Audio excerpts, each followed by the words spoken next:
So this is my third episode of my survival guide to an Erasmus study abroad. Today's episode will kind of be about adjusting to your new life abroad and kind of battling that culture change.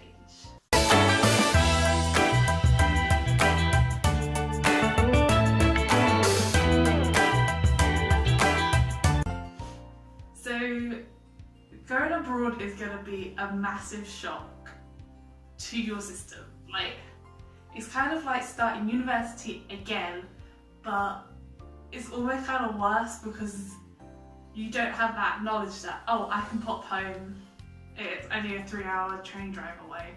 This time it's like, oh, I have to book a flight and then figure out how I'll get back home from the airport back in the UK. So it's a little bit more of a struggle, especially if you end up going out of Europe, and yeah, it's even worse then because you're even a longer flight away from home. So there is going to be a massive culture change no matter where you go. For me personally, at first it didn't feel like a culture change. I remember arriving here first and kind of the first few days, it kind of felt like a weird holiday, and you don't really feel it until maybe a week or two in, after sort of like the initial excitement of going abroad has gone and you realise, oh, I'm out here now for like 4 months until Christmas, or even just the whole year, not going back for Christmas. So yeah, it's difficult to get adjusted, but I have a few tips to help calm yourself down and to not make it feel such a big change. So yeah, first of all, before I get to the tips, I will talk about kind of my experience. So yeah, like I said, I didn't feel too much of a culture shock. Sort of like walking around, the surroundings doesn't feel too different than that of the UK. I'm in Denmark, if you didn't know already, and yeah, it's not too far from the UK. Sort of like the environment feels similar to the UK.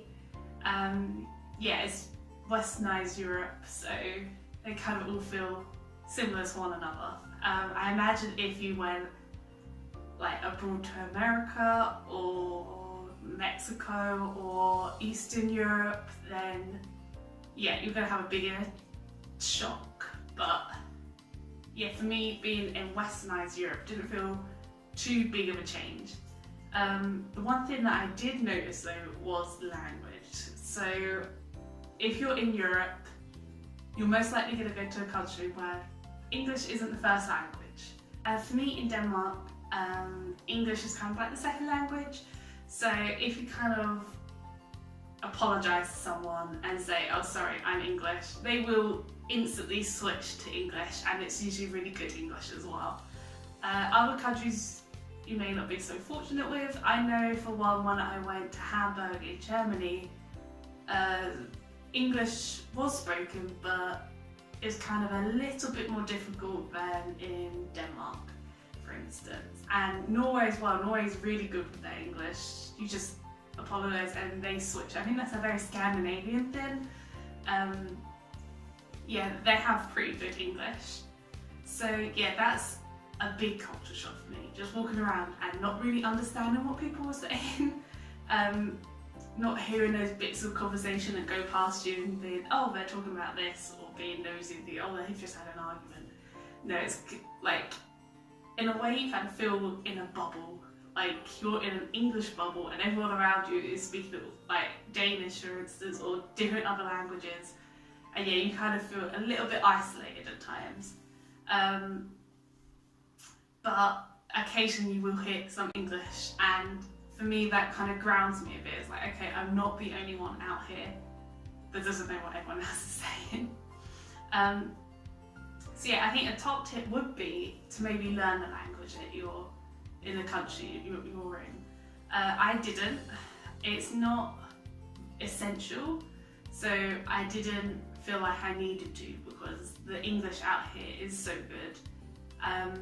I think now towards the end of my study abroad, I kind of wish I had learned a bit more. I have picked up a few phrases, so I can easily read Danish and understand kind of what some phrases written down are saying.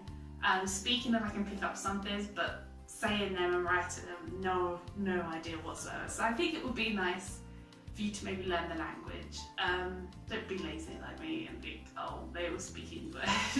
I think that's just such a British thing as well. Oh, they speak English, why do I need to bother? But I think it's kind of nice to at least be able to apologise that you're English in their language, or to ask someone to speak English in their language. So yeah, I think that's a top tip, and it doesn't make you feel so isolated if you know some of the phrases. I think as well, culturally, as a change, you have to get used to the different holidays out here. So in Denmark, they celebrate Christmas like at the end of October and beginning of November, so that's something you kind of have to get used to. If you're not big on Christmas, I don't think Denmark's going to be the country for you. Thankfully, I love Christmas, so it was nice, but yeah, Christmas is such a holiday that is pushed forward when other holidays such as Halloween are kind of pushed aside.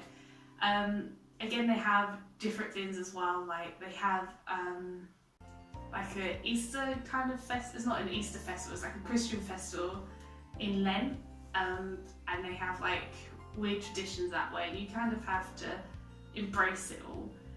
Again, in Denmark they have flag flying days, so sometimes you'd be just walking around seeing massive flags everywhere and you not quite understand what they mean, but yeah, it's nice to embrace the culture.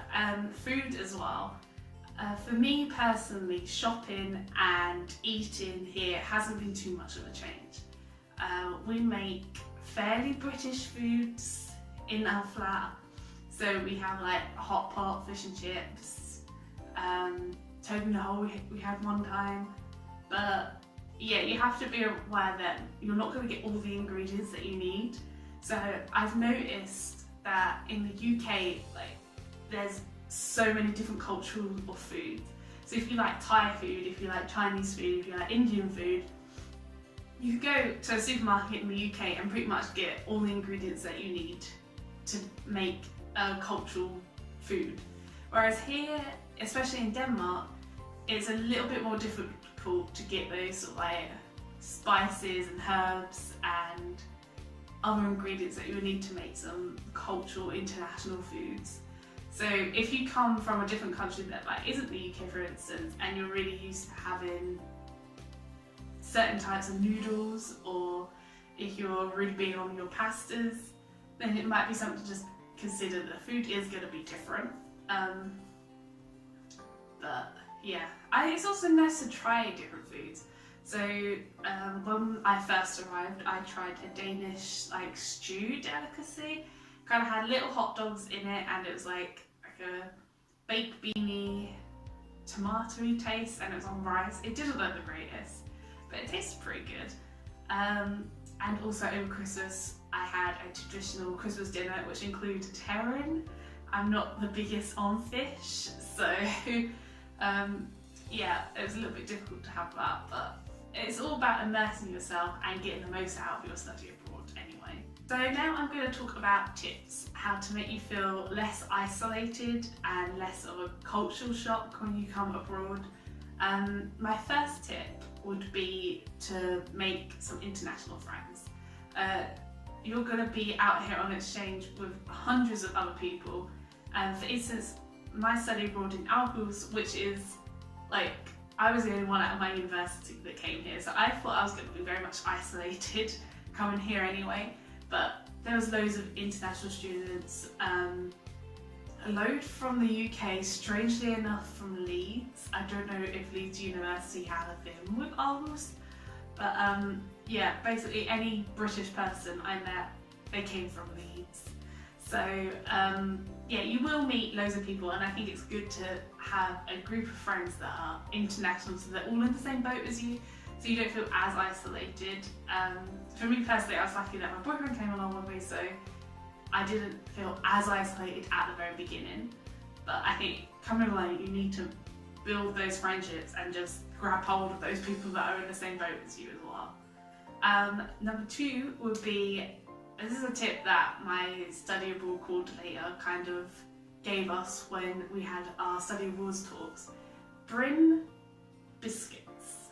So, like I said with food, if there's specific food that you can only get in your country, then bring some of it out. So I brought out white hot chocolate, which you can't get over here, and so that was over the Christmas break. When we came back from Christmas, I bought that. But for both times when I came back to Denmark, I bought bourbon biscuits, just because you can't buy them out here.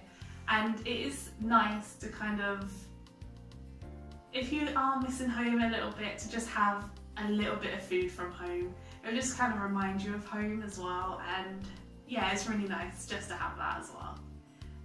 Number 3 would be invite people over, and I mean people from home. So invite them to come abroad, even if it's just for the weekend, maybe uni friends or your family, because my family came out and it was really nice having them out. It kind of combined both of my worlds. So like when I went back over Christmas, it was kind of like I was living a separate life, but when they actually came over in the March, like, yeah, both worlds were combined, and now it felt, after that, Denmark felt a little bit more homey because my family had been here. Also, don't feel ashamed to go home. So yeah, it's all fine and well people coming out to visit you, but by all means go home and visit them. I had a few friends that had relationships back in the UK, and I think they flew back every month to see their other halves. So yeah, don't feel ashamed if you are going back, because I mean, you're only out here once, but it's how you want to do it. And if you want to go home every month or every other month, then that's completely fine as well. Study abroad can have effects on mental health. I haven't felt it personally. I mean, I have felt homesick, but I know some of my friends, especially from the UK, they have felt very depressed on being here, because it's such a removal from everything. So everything that you built up for those 2 years at university are gone. All your friends back home are gone, all your family back home are gone, and you're kind of left to restart all over again, but this time with like no help whatsoever. So yeah, it's good to kind of take some time out. If you're feeling alone and isolated and upset, then definitely talk to people. I know that others have a really good counselling team. So yeah, and if you need to go home, then go home. It's not going to be the end of the world going home for a week instead of being miserable in your flat on your own for a week. So definitely look out for you and do what's best for you, not what's best for what other people view you on. So yeah, that would be my video on culture shock in another country. And I hope a few of my tips were helpful in getting you to realise what you need to bring out here, maybe making some future plans to have people come over and you to go back. So yeah, I mean, a study abroad is an amazing opportunity, even though what I just said, but it's incredible, and I have loved every single second since being out here. So I hope this video has been helpful and will be helpful for you to transition when you come out to your study abroad country. So yes, I shall catch you next week for the last episode of the month, and that episode is going to be talking about classes in a different country, which is kind of like one of the important things, and maybe I should have put that near the beginning, but yes, I shall see you next week. Don't forget to like and subscribe if you like this video, and if you have any questions whatsoever, don't be afraid to drop them down below and I will answer as many as I can. So yes, I shall see you next week. Bye!